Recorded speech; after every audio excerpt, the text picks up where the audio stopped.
Good morning बच्चों। आज आप लोग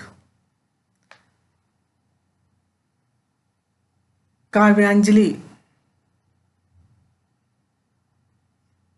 खंड काव्य के अंतर्गत काव्यांजलि से रामधारी सिंह दिनकर का जीवन परिचय एवं उनका साहित्यिक योगदान के विषय में अध्ययन करेंगे। संक्षिप्त परिचय। नाम रामधारी सिंह दिनकर। जन्म स्थान सिमरिया गांव, जिला मुंगेर, बिहार राज्य। जन्म 30 सितंबर 1908 ईस्वी। माता पिता श्री रवि सिंह, माता श्रीमती मान रूप देवी। शिक्षा मोकामा घाट से हाई स्कूल, पटना विश्वविद्यालय से बीए। संप्रति मुजफ्फरपुर कॉलेज के हिंदी विभाग के अध्यक्ष 1952 से लेकर 1963 तक राज्यसभा के मनोनीत सदस्य। भागलपुर विश्वविद्यालय के उपकुलपति पद को सुशोभित किया। रचनाएं: रेणुका, हुंकार, रसवंती, कुरुक्षेत्र, सामधेनी, रश्मिरथी, उर्वशी, परशुराम की प्रतीक्षा, हारे को हरिनाम, अर्धनारीश्वर, संस्कृत के 4 अध्याय, देश विदेश, दिनकर की डायरी, पुरस्कार, ज्ञानपीठ, पद्म भूषण। भाषा शैली: शुद्ध संस्कृत निष्ठ, तत्सम शब्दावली से युक्त, प्रबंध तथा मुक्तक शैली, तन्मयता की प्रधानता। मृत्यु 24 अप्रैल 1974 ईस्वी में।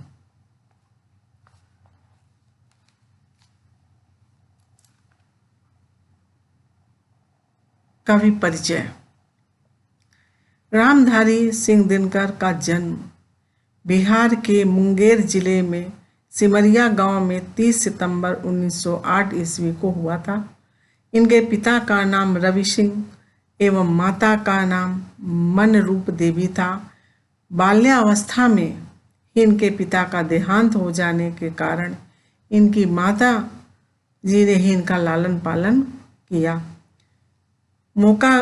मोकामा घाट से हाई स्कूल करके पटना विश्वविद्यालय से बीए की परीक्षा उत्तीर्ण की।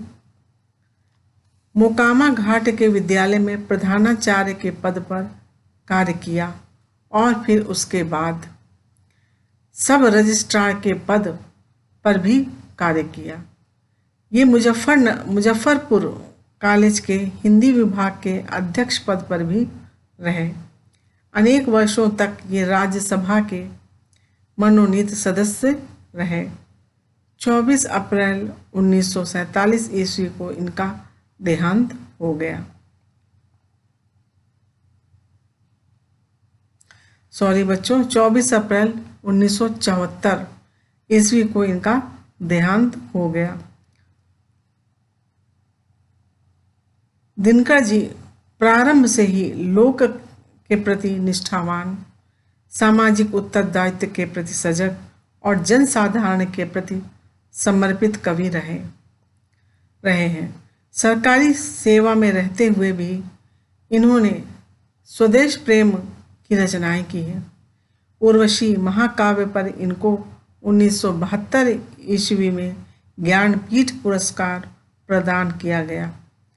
भारत सरकार ने इनकी साहित्यिक सेवाओं के लिए इन्हें पद्म भूषण से सुशोभित किया। दिनकर जी ने काव्य और गद्य दोनों ही क्षेत्रों में साहित्य का सृजन किया।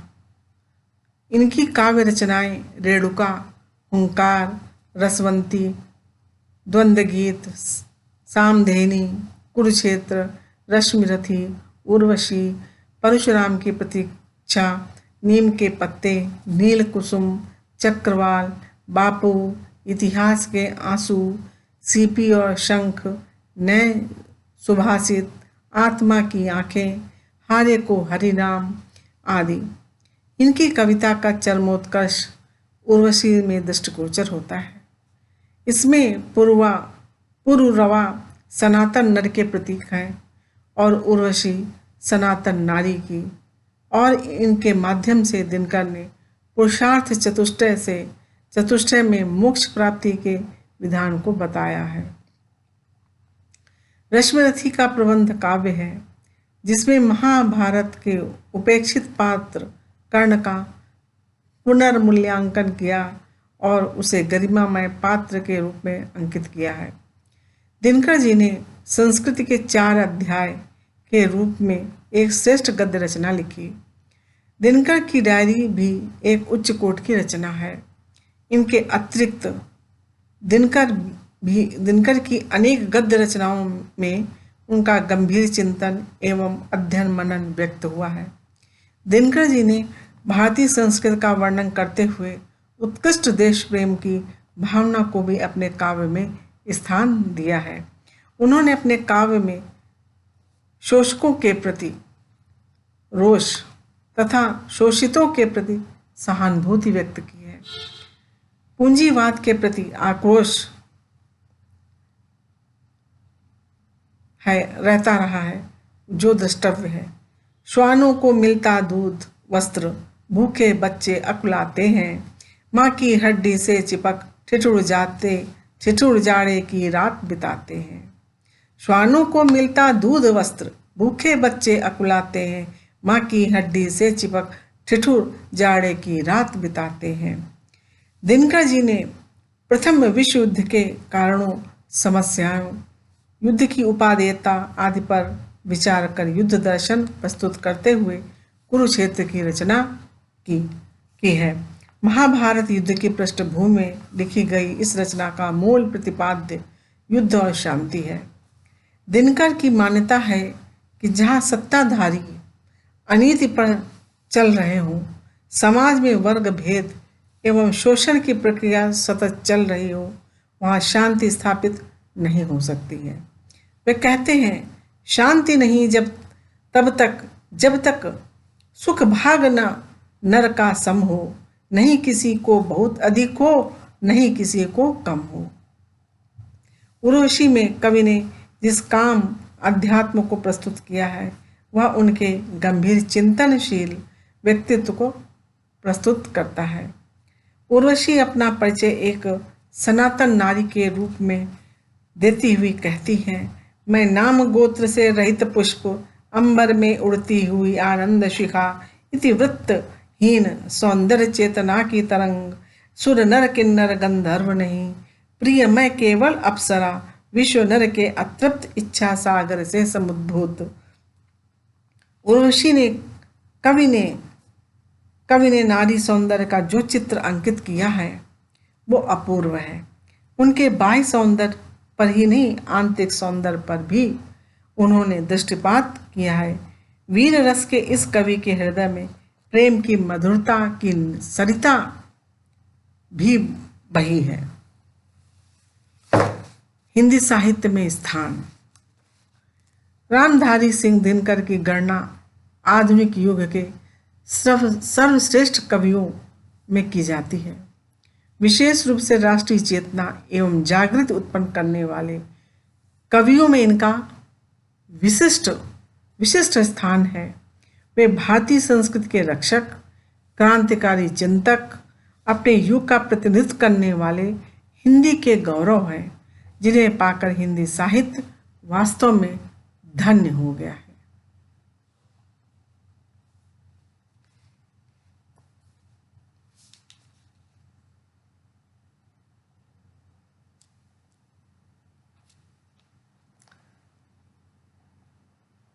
बच्चों, रामधारी सिंह दिनकर